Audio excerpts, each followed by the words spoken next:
আমাদের এই চিন্তার প্রতি আসলে আমরা আগের যে কোনো সময়ের তুলনায় আরো বেশি মনোযোগী হতে পারবো এবং বুঝতে শিখবো যে বাস্তবিক অর্থে আমার করণীয়টা কি। এবং আমরা অনুষ্ঠানের শুরুতে যে কথাটি বলছি যে আজকে আমরা সবাই এখানে উপস্থিত হয়েছি গ্রেট প্যারেন্ট হওয়ার প্রত্যাশা। আমরা বিশ্বাস করি করুণাময় আমাদের সবাইকেই আসলে গ্রেট প্যারেন্ট হিসেবে, কারণ এর সক্ষমতা আমাদের সবার আছে। আমাদের বাচ্চারা কিন্তু প্রত্যেকটা বাচ্চা কিন্তু খুব মেধাবী আছে। এখন ওই মেধাবী বাচ্চাটাকে কনফরমেন্সের জন্য, তাকে ইনস্ট্রাক্ট করবার জন্য, ডিরেকশনটা দেবার জন্য আপনাকেও কিন্তু ঠান্ডা মাথা, প্রশান্ত হতে হবে। অস্থির অবস্থায় আপনি যাই বলেন না কেন সেটা আসলে কাল কোনো প্রভাব বিস্তার করবে না। আপনি যখন রেগে গিয়ে কোনো কিছু বলবেন, সাময়িকভাবে সে হয়তো সেটা মেনেও নিতে পারে, কিন্তু তার ভেতরে আসলে কিন্তু সেটা ঢুকবে না, কান পর্যন্ত ঢুকবে না। কিন্তু অন্তরকে আসলে নাড়া দিতে পারে। অন্তরকে যদি আপনি নাড়া দিতে চান তাহলে তার ভাষা কিন্তু হচ্ছে মমতা। তার ভাষা হচ্ছে খুব সফটলি তাকে বলা। আপনি আসলে যত প্রশান্ত হবেন, যত সহমর্মী হবেন, যত কুশলী হবেন, তত আসলে আপনার এই সম্ভাবনাটা বাড়বে। আমরা প্রশান্ত হওয়াটা, ঠান্ডা হওয়াটা কেন গুরুত্বপূর্ণ? দেখেন একটা ছোট্ট একটা উদাহরণ যদি আমরা চিন্তা করি, যে দেখেন আপনি কক্সবাজারে গিয়েছেন, সমুদ্রের তীরে আছেন, দেখছেন যে একটা বিশাল জাহাজ কি 10টা, আমাদের এখানে হয়তো 10 তলা বা 15 তলা বিল্ডিং এর উচ্চতা সম্পূর্ণ একটা জাহাজ আপনি দেখতে পাচ্ছেন। সেই জাহাজ যদি এই ঝঞ্ঝা বিক্ষুব্ধ সাগরে যদি ডুবে যায়, তার 10 মিনিট পরে সেখানে যে একটা জাহাজ, এত বিশাল প্রকাণ্ড একটা জাহাজ ডুবি হয়েছে, বোঝা যাবে? কিচ্ছু বোঝা যাবে না। সব যেরকম সাগর ঠিক একই রকমই আছে। ঠিক ওটার প্যারালালি আপনি একটা চিন্তা করেন যে একটা পুকুর, প্রশান্ত,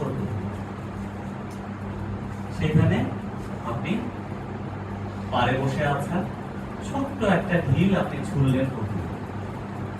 তারপর কি হচ্ছে?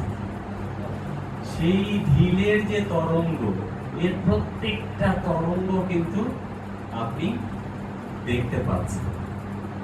প্রত্যেকটা তরঙ্গ তীর পর্যন্ত আসছে, প্রত্যেকটা তার ওয়েবটা কতটুকু, কত বিস্তারিত হচ্ছে, সবকিছু আপনি বুঝতে পারছেন। তো আগেরটাই একটা জাহাজকে ডুবিয়ে ফেললো, খেয়ে ফেললো একটা ঝঞ্ঝা বিক্ষুব্ধ সাগর, কিছুই বোঝা গেল। আর পরের বার একটা ছোট্ট একটা ঢিল পড়লো, এই ঢিলের অনুরণনও কিন্তু আপনি উপলব্ধি করতে পারবেন, বুঝতে পারবেন। কেন? পার্থক্যটা কত? প্রশান্ত। তো আপনাকে, আমাদেরকে আসলে প্রশান্ত হতে হবে।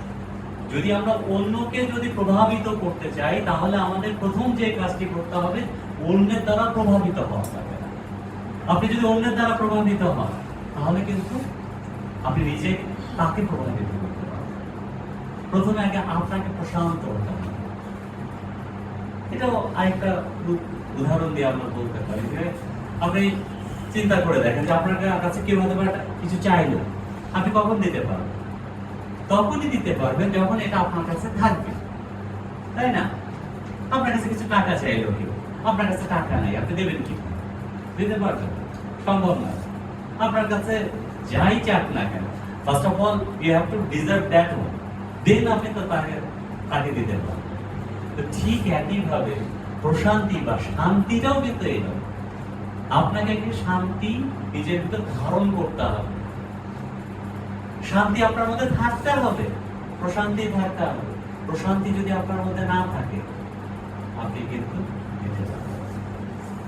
আপনার মধ্যে যদি রাগ থাকে, ক্ষোভ থাকে, অভিমান থাকে, আপনার মধ্যে যদি খালি শুধু অহমই থাকে, আপনি অন্যকে কিন্তু দিতে পারবেন।